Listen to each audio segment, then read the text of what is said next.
Amador County's local television network, TSPN. And now back to TSPN News with Tom Slivick. Hi everyone, and welcome back. I'm with John Plasse. John, we were talking about RCRC and Chairman Brian Onetto. And what are some of the things that Onetto has discussed so far?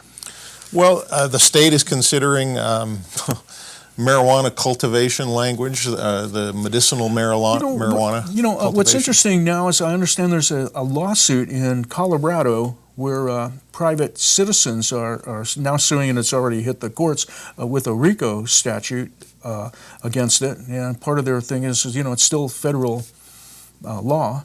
Right. And federal law supersedes state law. And of course, for RICO, you have to be hurt.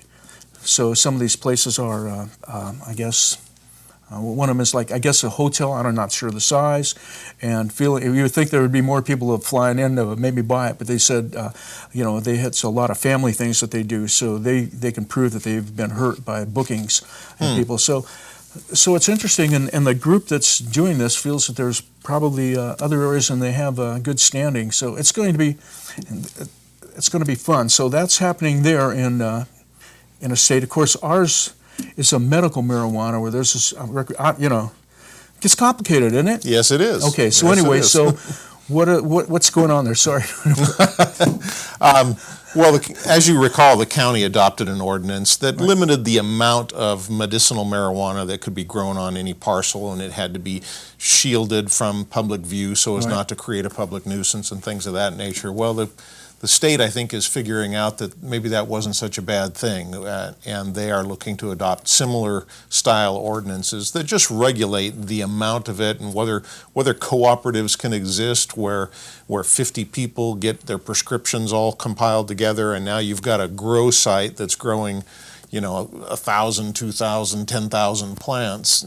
Sooner or later, you create an attractive nuisance of the size that caused Amador County to have a couple of shootings and it just seems to me, John, for some serious crime. It's kind of strange as if it's a medical thing. Why doesn't it, like every other medical thing, you buy it at a drugstore, or then you get it from some Lilly or some drug manufacturer instead of I don't know.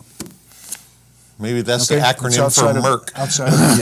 Outside of the normal way of regulating and doing medical things. Well, you said it. The states are in a very at one time, I got to say, spot. I do like a lot of freedom and things like that. So I was sensing your libertarian side coming out. Okay, then it showed. All right. It showed. Okay. That's okay, but the states are in a difficult spot because, as you said, federally it's still unlawful. Marijuana is still illegal at the federal level, but the feds have taken a stance where, well, as long as the plants are less than 90 or 100 plants, we'll turn a blind eye, and yet at the same time, counties are the ones responsible for providing the kind of public defender services and prosecutorial services and all those things that cost us all as taxpayers. Okay. And so we've got to regulate things so as not to create some of these large site grows that become an attractive nuisance. And I think one of the main reasons is because they become a target for crime. Absolutely. Basically like robbery or stealing. We had it down there in the Carbondale area because it's a high ticket item when you get that much. Mm-hmm. When you get that Actually, much when you centered get in one spot. You could have a very small amount too, and still be a target, I'm sure. Right. Hence the county's reasoning behind shielding it from public view and so forth. So the RCRC, that's the topic that we were on, they're taking up a position on some of the proposed legislation at the state level to address some of that, taking a position on Medi-Cal reimbursement rates for hospitals. So is one of the things that Brian does, is he then giving input to RCRC, like what we're doing? And right. Well, the RCRC Board of Directors or member counties have a vote down there, and sometimes it's incumbent upon the representative of a county, such as Amador's and Brian in that position, to come to his board and say, look, here's the issues that are coming up. This is what I've gleaned so far from attending the meetings at RCRC. What's the board's position on these various issues? So. Okay. We accept a report from Brian and any key issues that are of concern to any board member here locally, they can express those concerns and we can discuss the item and take a position. Okay. So we've got the something that might be up your alley, I guess, or in your wheelhouse. A State Water Board grazing regulator action project. Tell us what that's all about. It's hard to know what all this. It's really hard to follow all this thing. It is. This is another attempt by the state water boards to impose another regulatory plan, this one on livestock grazing communities, under the auspices that grazing of livestock has somehow created significant pollutants and impairment to the state's bodies of water.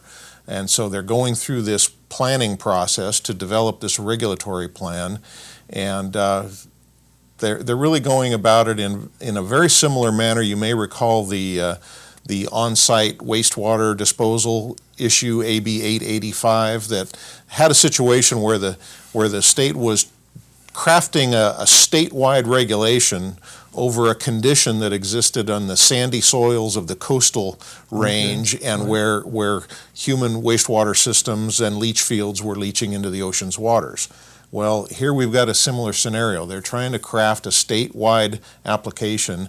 It's really become sort of a problem looking for a home because the state has not even been able to identify in a few of the meetings that they've held up and down the state where these supposed impaired water bodies are, the science that shows that they're conclusively impaired as a result of livestock grazing somewhere upstream, and what type of regulatory oversight is going to actually address the problem rather than just create another regulatory oversight over a problem that really doesn't exist or isn't very widespread. John, is this, like if you had 40 acres and, I don't know how many cows could graze there, but that as opposed to maybe trying to specifically get into like a feedlot area, or this is for everything? They're talking everything, and the reason it's everything, and this sort of dovetails in with another major issue at the federal level right now, and that is the definition of waters of the United States. Sometimes it's called WOTUS.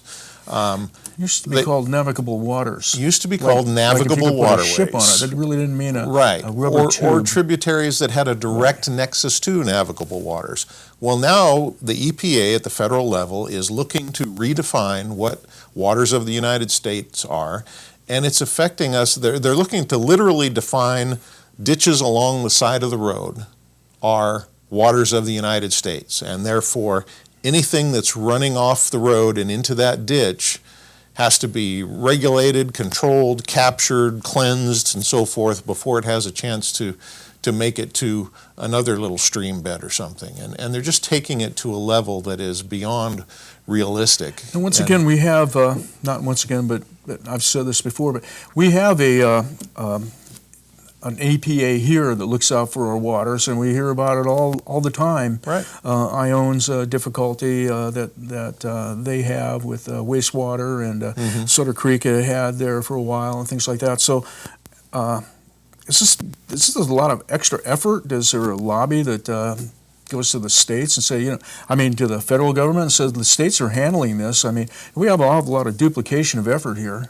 Absolutely, and that's something that I imagine will In fact, our air thing is tighter than federal law. Mm-hmm. Well, and this goes to the Clean Water Act, and we don't realize as citizens when we vote in favor of the Clean Water Act that yes, we all want clean water and clean air and so forth, absolutely, but when rules making and regulations are entrusted not to your elected officials but to the bureaucracies that oversee them, and they're given the authority to create a fee structure to back up those regulations, now you've created that bureaucracy that knows no bounds to the level of regulation or the level of fees that they'll charge to enforce them. It gets pretty involved in some ways because now you have these bodies that are actually crafting laws, and supposedly, they can't do laws.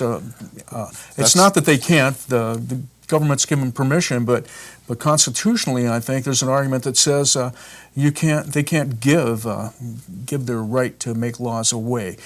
Interesting. We'll be back. More If to you're follow. interested, right? If you're interested, please go to the Board of Supervisors meeting tomorrow. I'm Tom Slivick. Thanks, John, for coming by. Thank you, Tom. And we'll see you again next time. You're watching Amador County's local television network, TSPN.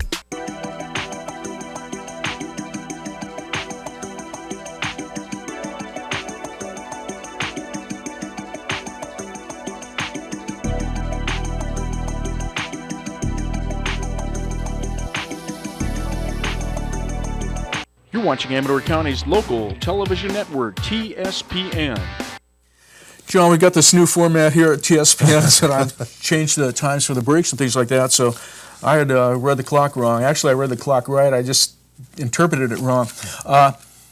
John, I threw that out there, a duplication of effort and things like that. That it seems to me that the best people are treated the best. Citizens are treated the best. Have the best input at the more as local as it can At the get. local level, And as absolutely. small as it can get. People can see you while you're out, in the store and say, John, I don't really like what you're doing. Would you do this Absolutely. and that? And I'm Best sure government. you hear that. Whereas, I've had, we've had representatives, basically like Tom McClintock and things. We get people from the House, which are close to the people. But I've never had a senator, Barbara Boxer, or, want to come here and talk or anything like that. So, Not often. So, what I'm saying, we don't really get input, but we get it here, and that seems to me, like, I guess I'm just making an argument.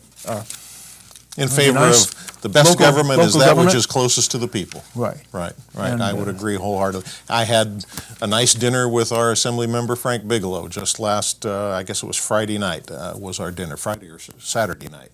But very, very nice of him to come up here all the way from Merced area, Madera County, come up here just to listen to the concerns of some of our local trucking Now we industry do and, have to and go. the Central Sierra mining. And now we have to go. Now we so- really do have to go, because it's a now hard we'll break. say Thank you. goodbye. Bye-bye.